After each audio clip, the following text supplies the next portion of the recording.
Study Session 7. Sexual Deviation, the Paraphilias. Introduction. This study session focuses on sexual deviation. This is another form of psychopathology that correlates significantly with deviance, particularly sexual offending. In your course of study, you will examine the concept of paraphilia, identify the types of paraphilia, and analyze their relationship with criminality. When you have studied this session, you should be able to explain sexual deviation, point out the forms of sexual deviation. The paraphilias. The final category that must be considered when evaluating the influential mental disorders in regards to deviant or criminal behavior is the paraphilias. A paraphilia is a recurrent, intense sexual fantasy or behavior that involves non-human objects, the suffering or humiliation of others or oneself, or children and other non-consenting individuals. One must consider that some of the fantasy-driven sexual behaviors that seem to fit into the paraphilias, as they are defined in the DSM-4, are not pathological, in that no significant distress or impairment of oneself or another individual occurs.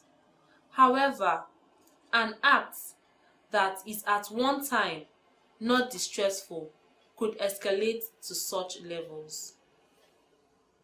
Fetishism.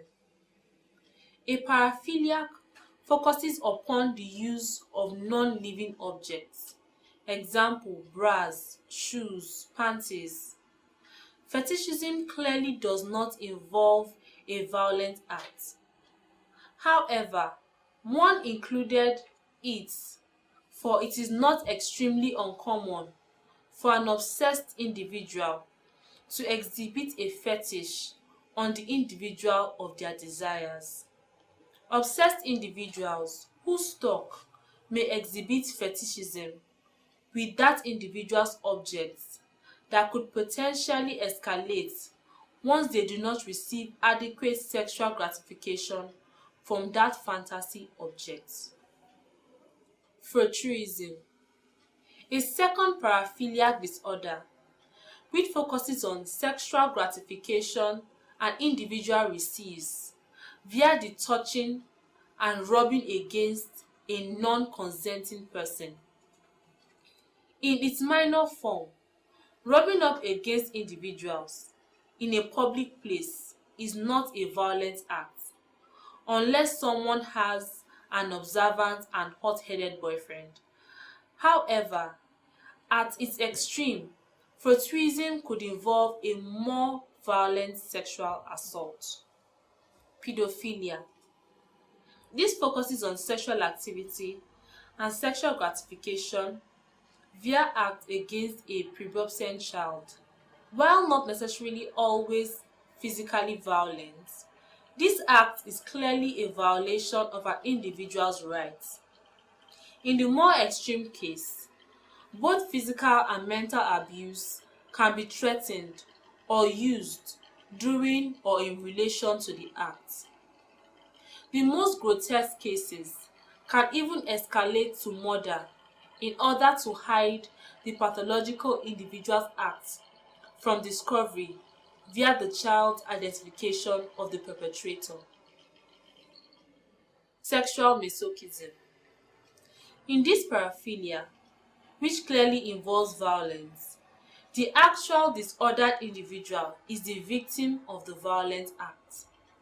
The subject receives sexual gratification from being humiliated, beaten, bound, or otherwise made to suffer. Even though the individual may be consenting to such an act, illegal violence is occurring. According to the Nigerian Criminal Code, An individual cannot consent to be injured or harmed. It is clearly a pathological condition that is creating such behavior. Sexual sadism. The final and most violent paraphernalia, sexual sadism, reflects the sexual gratification received from applying psychological or physical suffering upon a victim, whether they consent or not. Clearly, this act is the most violent of all the disorders. The individual with sexual sadism who cannot satisfy their urges via fantasy-driven behavior will often act violently upon their sexual partners. In extreme cases, these individuals become rapists. Serial rapists are clearly sadists who get gratification from the suffering of others. The paraphilias reflect the main motivational behaviors for violent sexual acts of a criminal nature. Serial and sexual offenders often fit into this criteria, for they go beyond fantasy-driven acts and act out their disorder with real-life victims. Study session summary. In this study session, we discussed the concept of sexual deviation. In this wise, we defined the subject matter, described each type of the phenomena, and also stated the relationship between the phenomenon of sexual deviation and deviant behavior. End of study session 7. Thanks for listening.